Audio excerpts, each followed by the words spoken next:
Okay, I think we're live. Let's give this a shot, guys. Welcome everybody. This is my second time doing this. It's Victor doing the economic review for a weekly session for May 2nd, 2020. And I'm going to switch it up a little.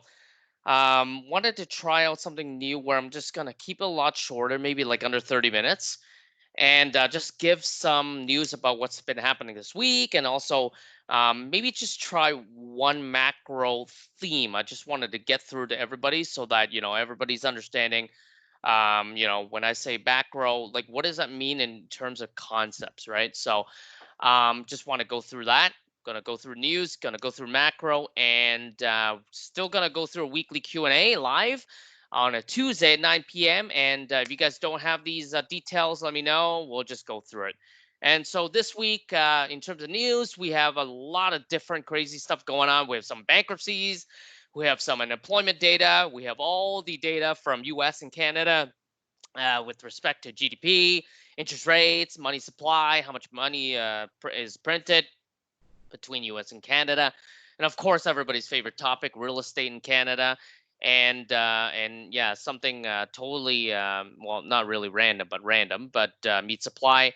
And then we're going to just talk about productivity, inflation, and deflation. For those of you guys that have visited my video last week, you guys have got an overall high level 50,000 foot perspective. But I want to unpack a little bit more in kind of like a 10,000 foot level because there's a lot of data and a lot of understanding that needs to go on in terms of concepts and stuff like that. So let's get started. So let's talk about news this week. Yeah, obviously it's not a good place to be, no matter where you are. In terms of the retail sector, you got what J. Crew. For those of you guys that love their clothes, yeah, they're going bankrupt. Lehman Marcus, that was like I think 2 weeks ago when they announced it. But it's the same thing, right? No good there. In terms of retail. Yeah, obviously nobody's going to them.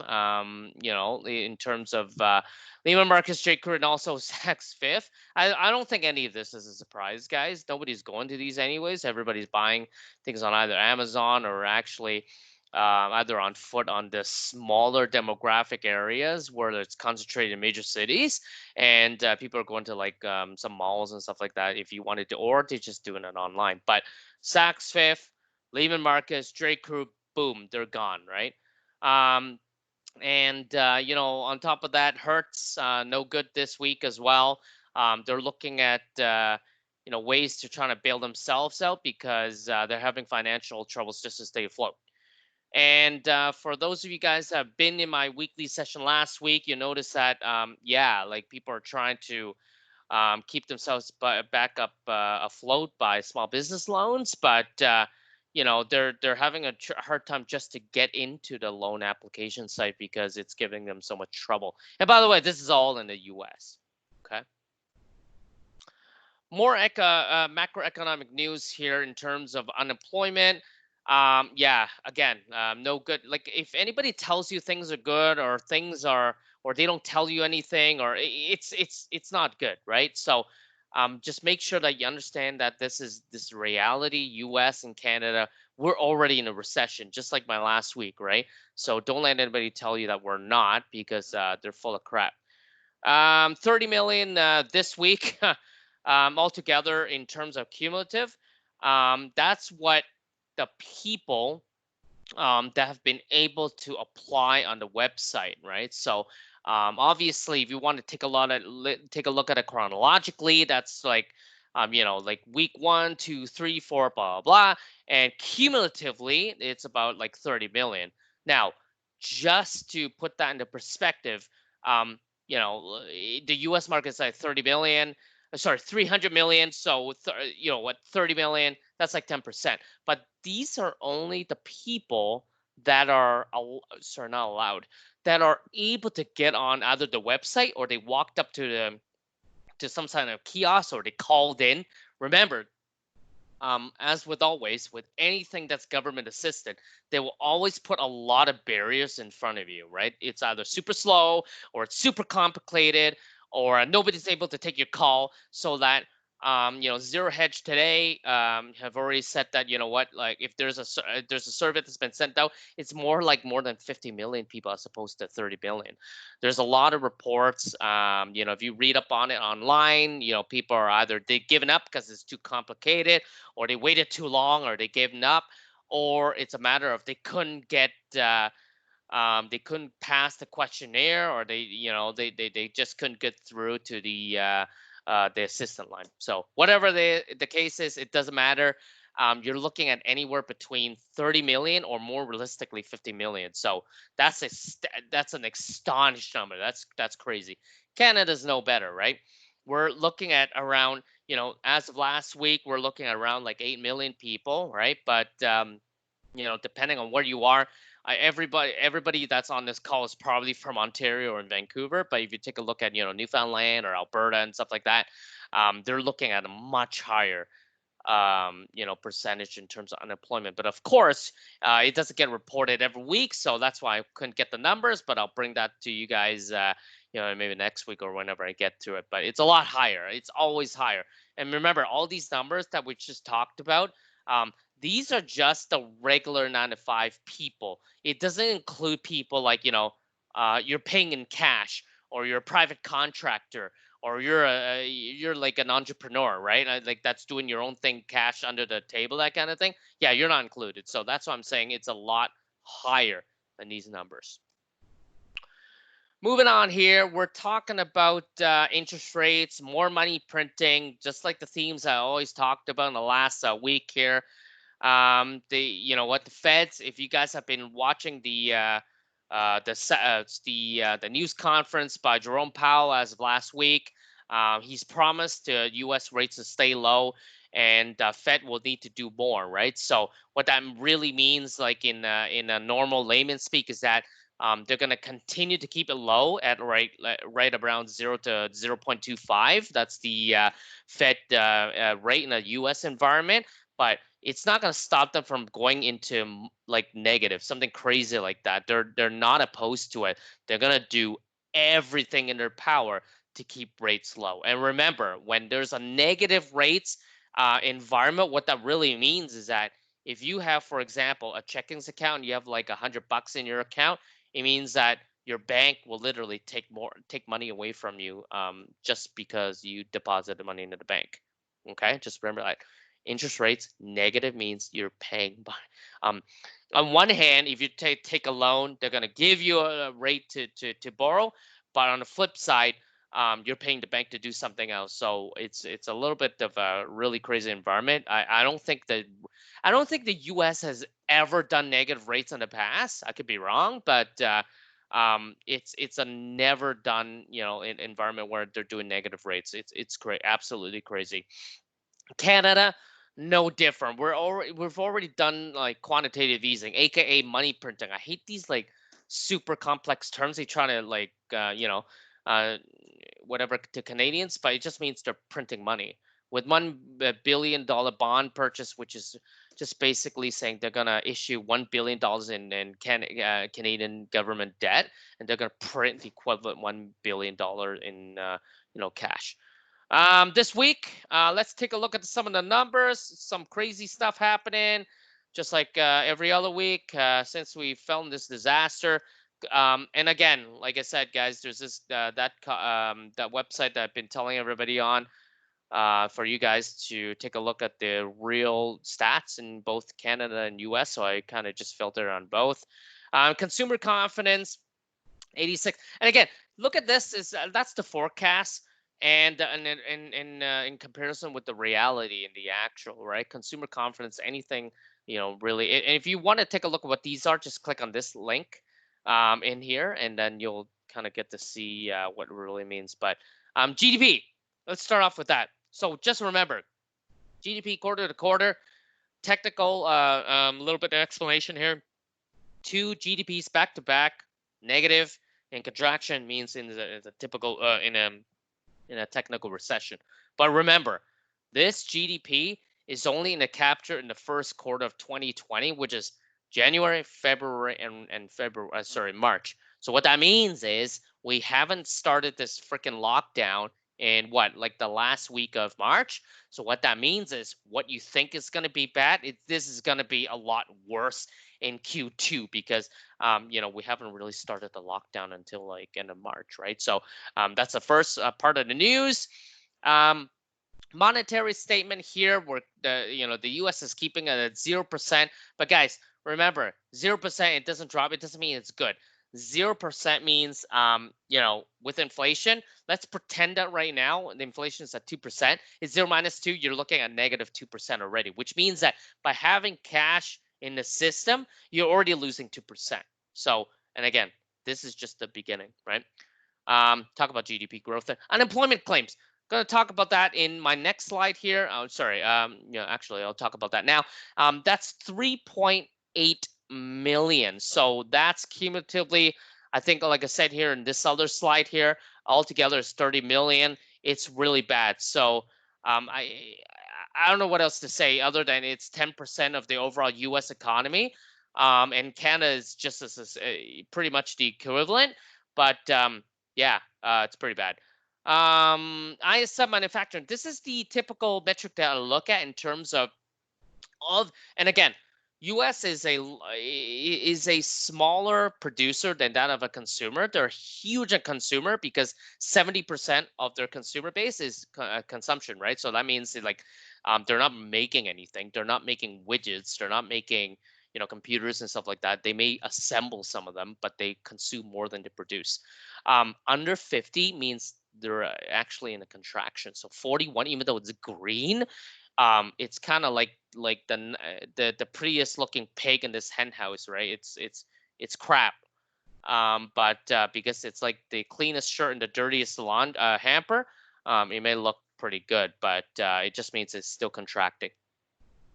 Money stock, as in the money that's been printed into existence from thin air as of last week. You're looking at this is going to get more into next week's data. I don't have all the data available as of today, but if you were to take a look at April 13th to 20th, you're looking at what, 16.87 billion to 17. You're looking at a little bit less than 1 trillion. And remember, guys, um, when we're talking about trillions of dollars, let that sink that into your head. World War II and also like 2008, when there was like 1 trillion being talked about, it took months to get there. But we just had like $1 trillion printed in a matter of 1 week, right? So it's crazy to not think about inflation, hyperinflation, but just want to put some of the numbers into play here to put some context into things. Okay, moving on. For those of you guys that are into the real estate, I love talking about this stuff because that's Canadian, and this is Canadian metrics. I'm gonna move my cursor here into some of the Canada related stuff. And you know what? There's absolutely no surprise to this, right? So my first picture here is number of sales and inventory. Obviously, the inventory here, I'm just going to start talking about in March because that's when, COVID started. And you'll see the number of houses and condos. And by the way, this is condos and houses combined. Inventory has gone up, of course, right? I mean, these are the people that are getting burned right now because of the fact that, they're either don't have a job or they're funneling one house to funnel like 4 different houses, like my last presentation I talked about. Yeah, they're gonna get burned to death, right? So they're gonna continue to supply the market with more houses. Now, what's really surprising to me is that, or kind of surprising, is the number of sales is going down, right? So you would think that if there's more inventory, that people that are waiting for this moment to happen, they would be buying. But the fact that it's going down in the sense of what the graph is telling me is that there are more people just waiting on the sideline. Why? If I was a typical average Joe Blow investor in the real estate market, I'll be like person will be like, you know what, I'm just gonna wait until this all blows over. I'm gonna get the lowest price and stuff like that. That's why the point I'm trying to make, that you're gonna see these two graphs diverge. You're gonna see more inventory coming into the marketplace, and then you're gonna see a little bit less, or maybe if you're the type of person that just wants to get aggressive and just get into the people's face and be like, you know what, I'm just gonna lowball you 50%, 60%, and eventually they're gonna bite because they're desperate, you're gonna get great deals. So that's what I want to talk about here. Days on market, um, crazy, right? This is like what, 3-4 fold of a graph, but um, it's the same thing here where in terms of the April numbers and 2019 and 2020, you're going to see a crazy different on the days on. But days on market just means that you have your property on sale and it's not being sold yet, right? So you see a huge influx of inventory, regardless if it's like condo, detached, semi, bungalow, it doesn't matter. You're going to see a huge spike. And that's expected, right? This is what happens when there's a market correction or a huge recession, etc. Average sold price, of course, it's going to go down, right? You have an influx of higher inventory in terms of housing and condos and stuff like that. People are going to look for a good deal. And when they do that, they're going to lowball. Of course, they're going to do it. It just means that the market's coming back to an equilibrium. And I would expect that to continue to go down. For those of you guys, like I said in my last video, they're looking for a good deal, continue to wait. But that's just my opinion. Don't take me, you know, for granted, so to speak. You guys do your own research here. But just quickly, and again, I took all this data from Zillow. You guys can take a look at it on your own local website, but it should speak out exactly the same thing. Just quickly did a quick, comparison between detached condo, but to me it's all red, which just means that. And by the way, this graph just basically says that there's a lot less new listings or sold listings. It's all red just means that there's less listings and a lot less sold, which is kind of weird to me. But I think that in the realm of reality where talk about real estate, I think that there's people just trying to wait for new listings to come out because they're on the sidelines more. The people that are, you have a house, you're gonna try to wait as long as you can until you bleed dry. Like, AKA, if you're okay with this house that you're trying to sell and you have income coming in, you don't care about that house, then yeah, you're gonna find you're not gonna try to sell it immediately because you have cash, right? But for the people that are desperate, you're gonna try to sell as much as you can, and vice versa, right? So these are just the some of the numbers that are coming into play for both detached and condo, but it shouldn't surprise anybody. Moving on here. Some other crazy stuff on the market this week. For those of you guys that are paying attention to the meat market in the States, and again, it's going to affect us in Canada, supply chains all broken, right? So Tyson Foods, probably one of the largest four, what do you say, conglomerates in the States to produce food. I'm talking about these are the guys that they're not hunting for the cow, but they're basically, they get the cows and they kill them, they process them, they package them, they refine it, whatever you want to call it. They're having problems with they're closing down because of COVID-19. But I just want to draw a crazy comparison here because this is the crazy thing. The U.S. Let me just put this in perspective. The U.S. is importing beef from Namibia. This is actually an African country, obviously in Africa, and isn't that crazy? Which is you have the richest country in the planet importing from one of the poorest in a continent that's the poorest on the planet, and probably their beef is subpar, right? I mean, like, U.S. is usually, the cows are super fat, but when you go to Africa or even Asia, look at the cows there; they're skinny as like F, right? And you're talking about while this is happening, they're importing beef into there. They're still killing their own cows because they have a supply. They have a demand issue where, for those of you guys that are reading the meat supply shortage issues in the U.S., they're having issues with they have an oversupply problem, which is like the craziest thing. So literally, they have cows, they have chickens, your favorite meats and stuff, like they're killing them and wasting farm resources because they couldn't keep up because there's no processing plant like Tyson's Foods to kill them, process them, package them, or whatever, which is really a shock to me and also really disheartening because why would you want to import meat from another continent when you can just fix your supply issue? And remember, a lot of farmers and manufacturers and anyone in those supply chains, they're getting hurt because nobody's going back to work, which kind of sucks. But yeah, that's about it for this week. Just some very, very quick items here.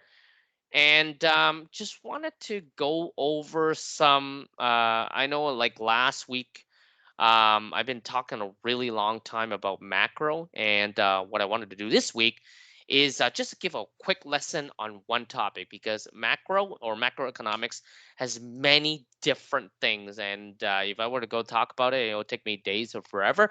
But for this week, for this lesson, I just want to give a quick lesson on deflation, inflation, and stagflation, because they're all interconnected. And what I'm going to do, aside from last week, I just gave a 50,000 foot.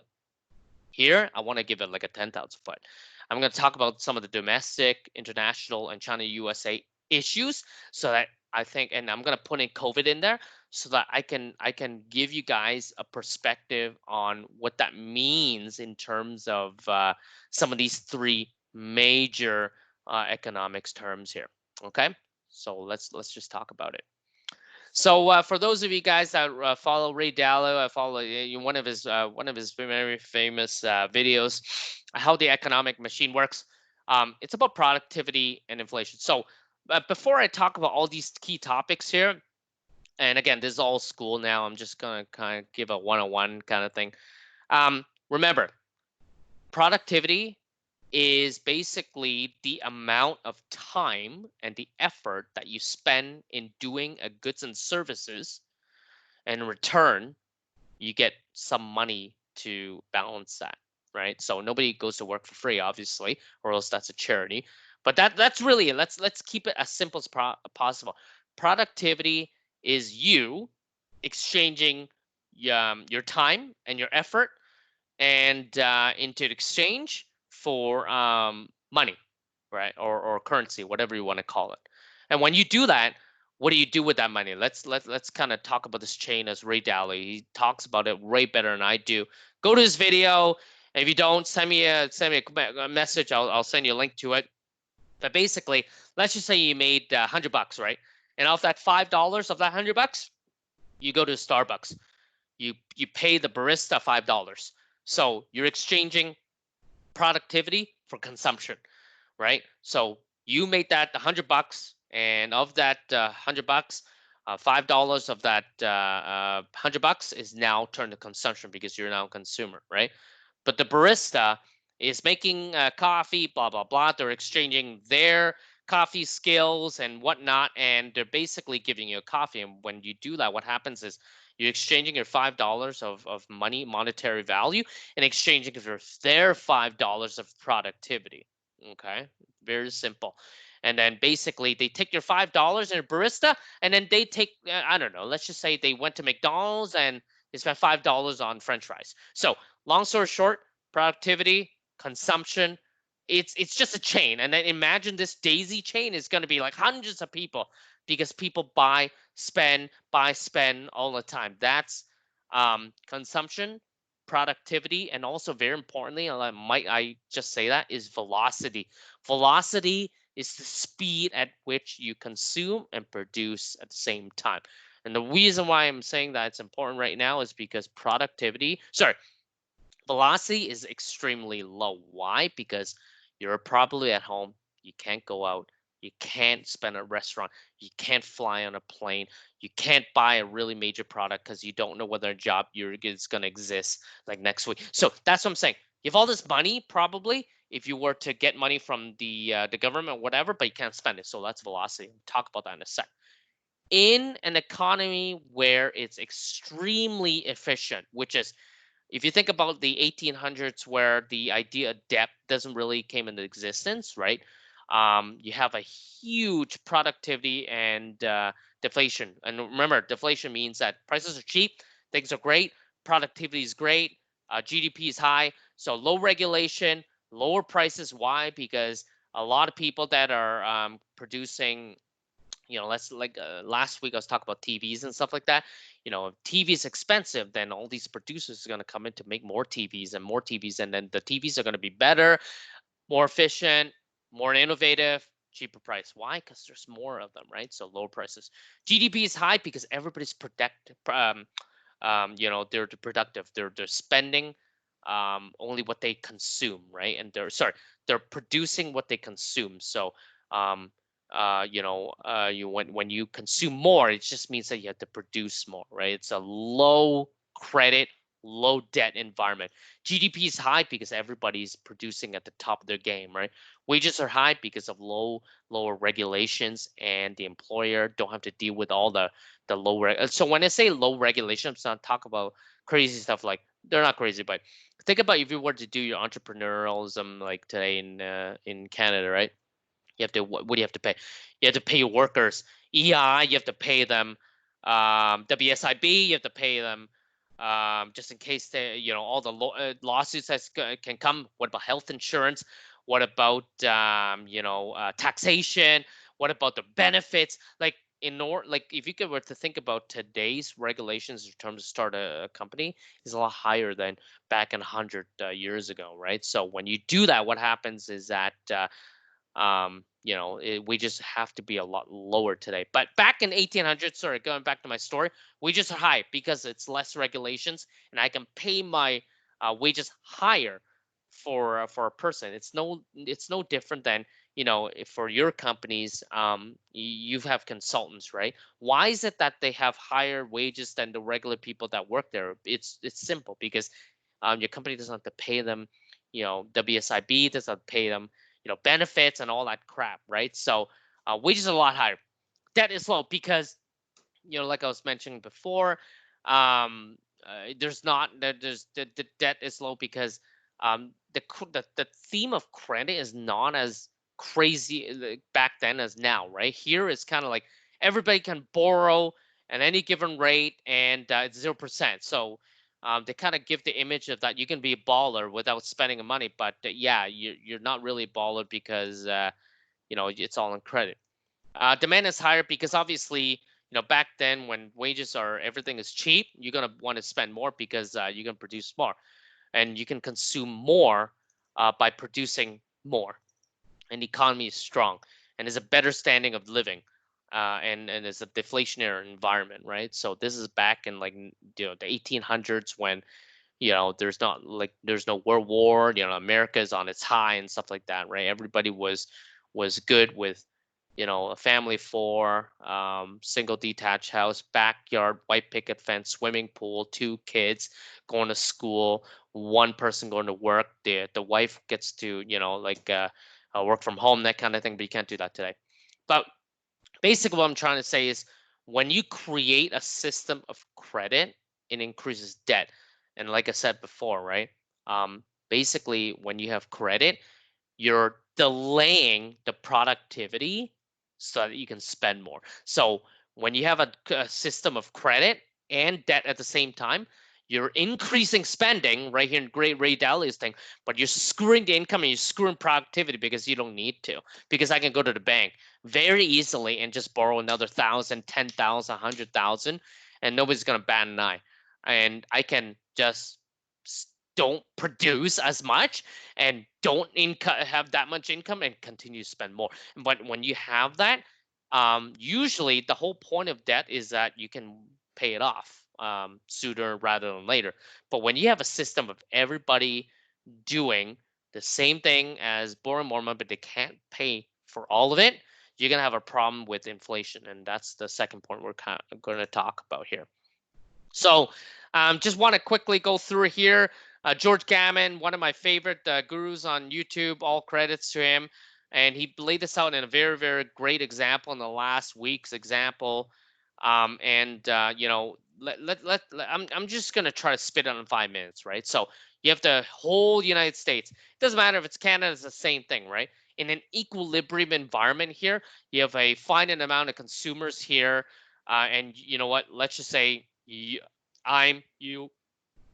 You're a connoisseur of burgers, and you're a franchisor, and you have like 3 people that are working under you, or 3 companies or franchises that are working under you that you own, and you have staff, and you have people that are just like buying burgers and stuff like that, and ultimately, yeah, you're an entrepreneur. So this is the equilibrium. This was back in COVID-19.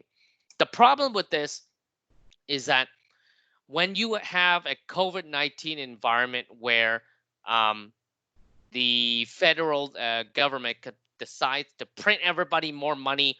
And last week, like I said, go back to last week's video where they're talking about where people are earning more money than they're going back to work. So there's more incentive for them to stay at home than going to work. Doesn't make sense, right? So the federal government doesn't care. They're printing money for everybody. They're printing money for the general public. They're printing money for your staff. This icon is your staff. And they're doing it left, right, center. They're giving you a little bit of money, but not that much. But think about it this way, which is there's now more supply of money for the average individual, for the average person that's like working under you to staff this restaurant, and et cetera, et cetera. And the danger of this is the fact that, well, first of all, if your staff are getting more money from the federal government than their wages, then why would they want to work for you? Like, I wouldn't want to work for you if you're going to pay me less. So when that happens, you're going to get um, this moral hazard where they're just going to step away from their job. And you're the restaurateur, and you're going to see more of these people leave off, and then that's going to create, again, I want to give this perspective as if you're an entrepreneur, because everybody just looks at it from the everyday Joe, but you have to understand the other side as well, which is what happens to this guy, which is the guy that's actually supplying the market with goods and services that you want, right? And again, I'm just using a super simple example here where you have 3 franchises in all of America, and there's people that want your burgers, right?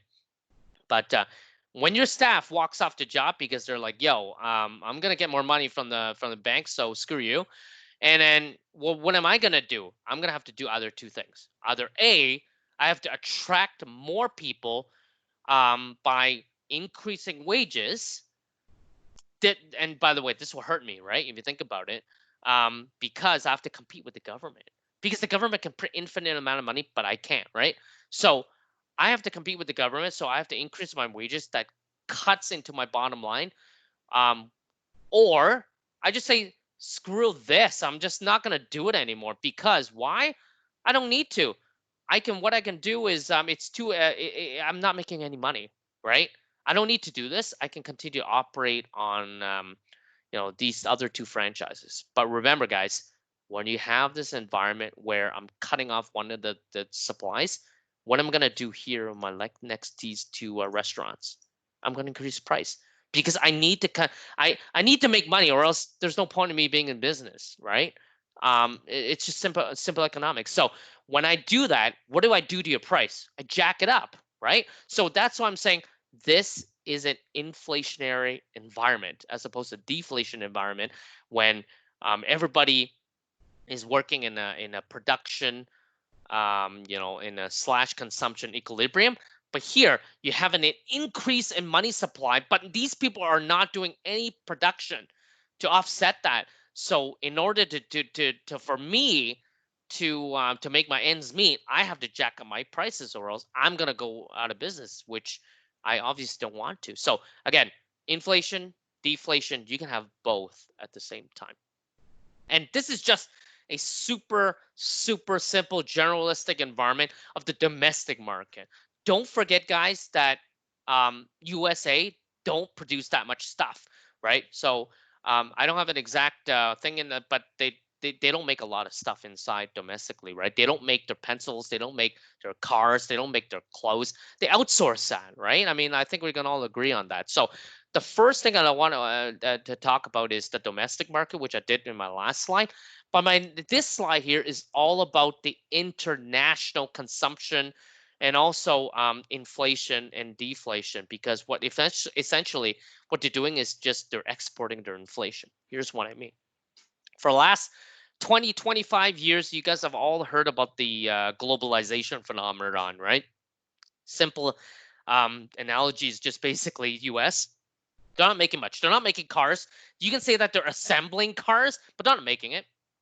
They're not making their handbags and clothes and all your $1, $2 items. They're exporting it all in Asia, right? So this picture is a super generalization, but it goes to, for the last 20 years, all the US has been doing is um importing things like cars and general consumer goods. And what are they exporting to China and Japan, or China and Japan?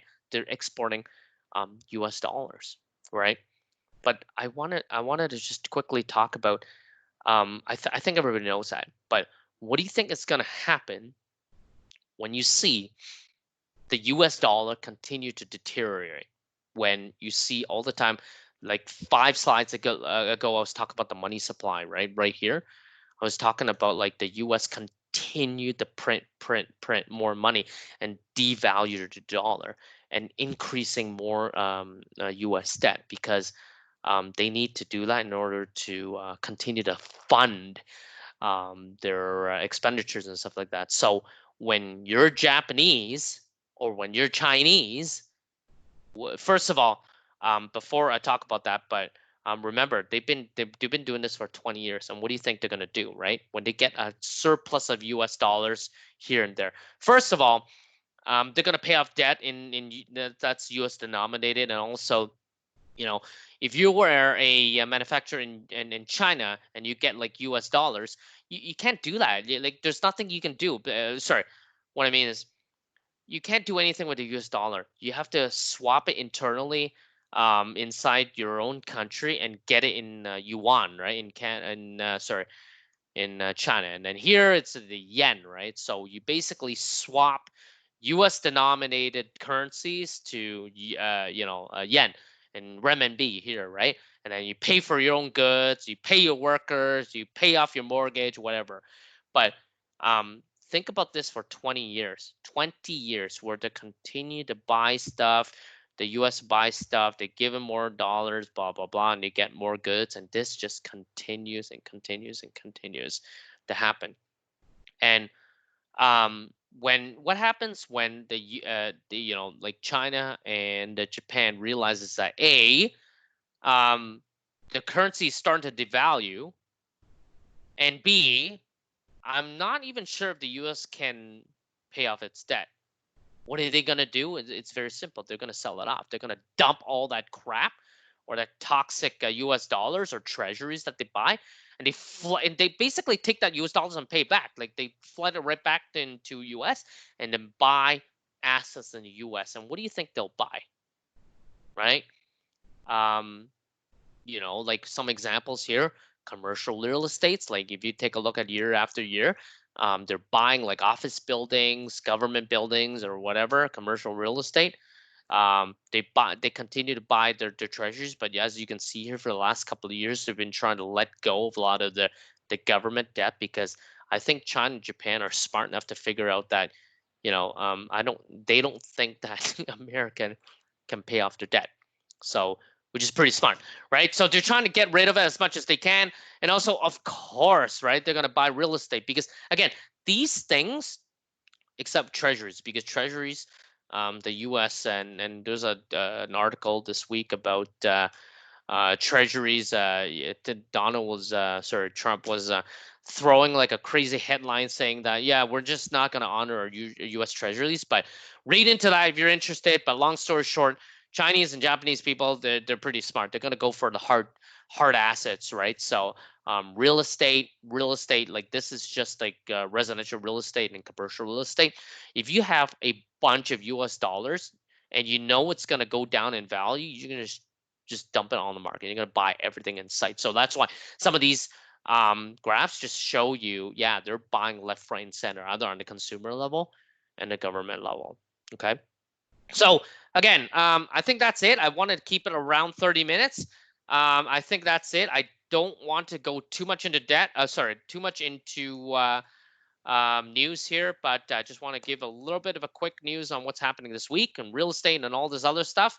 I gave him a macro lesson, and I just want to tell everybody I still have my weekly QA on May 5th, where you can ask me about stocks, gold, especially gold.